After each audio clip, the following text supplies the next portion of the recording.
Pinawalang bisa ang trade ni Mark Williams at ni Dalton Knecht sa side ng LA dahil hindi nasunod yung kondisyon ng Lakers. Maganda ng trade yun para sa center position. Hindi kasi pumasa sa physical exam si Mark Williams, nakapag-average pa rin naman siya ng 15 points at 9 rebounds per game para sa Hornets. Base kasi kay Sham, hindi yung injury ni Mark Williams sa likod ang problema, kundi yung security na siya ay makakapaglaro sa Lakers sa loob ng 5 taon. After ng trade ni Mark Williams, based kasi sa date, mismo kaaraw yun ng deadline sinabi ni Jared Greenberg na merong injury sa likod si Williams kaya napiprevent na magkaroon siya ng training sa weight room at questionable ang strength niya.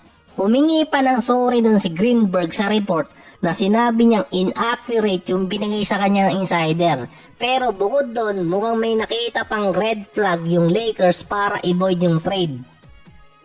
Meron kasi talagang history ng injury si Mark Williams. Hindi siya nakapaglaro ng maraming games since rookie season niya. Kaya hindi rin siya magagamit na pang long term ng Lakers. Obligado din siyang papirmay ng kontrata kung nakulusot.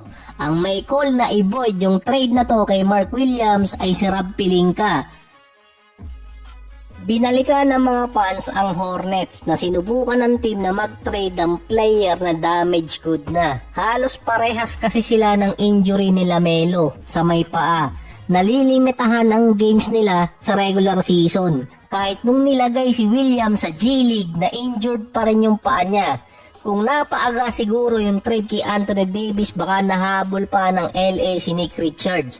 Umiiwas din di umano ang Hornets na magbigay ng kontrata kay Williams. Hindi kasi pasok sa plano nilang pang long term. Isa pang nakita kasi doon yung 2 first round pick na binigay ng Lakers, yung 2030 na swap at yung 2031 na protected first round pick. Ito rin yung nagtaka yung mga fans bakit ganun ang binigay para sa isang sentro na ang kapalit pa yung first round pick din nila na si Dalton Knecht. Ibinalik sa lineup si Dalton at si Cam Reddish. Ang aasahan sa Lakers ngayon kung makakakuha sila ng sentro sa buyout market. Kaso meron ngang rule dahil sa lagpas sila sa first tax apron na nasa $9 million, hindi sila pwedeng kumuha ng big man or player na merong nakaraang contract na $12.8 million pataas. Kasama ng Lakers ang mga teams gaya ng Nuggets, Celtics, Bucks, Minnesota, Knicks at Suns na hindi pwedeng kumuha ng merong malaking kontrata tapos na buyout. Walang best big man na available sa ngayon sa buyout market.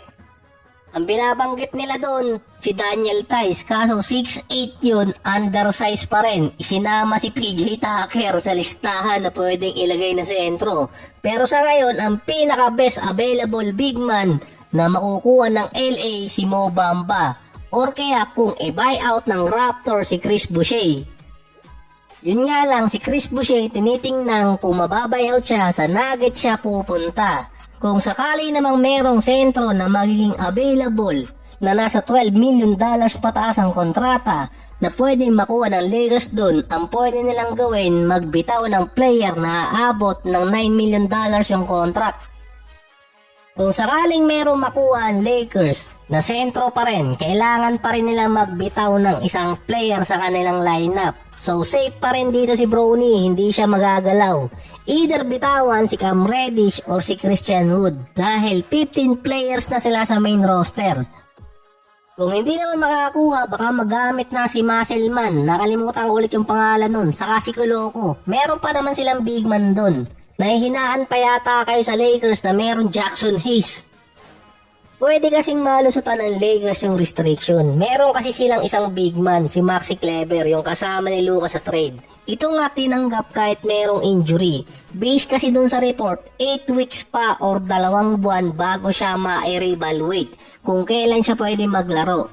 Isa din siya sa mga candidate na pwedeng i-waive. Pero may 1 taon pang natitira sa kontrata niya.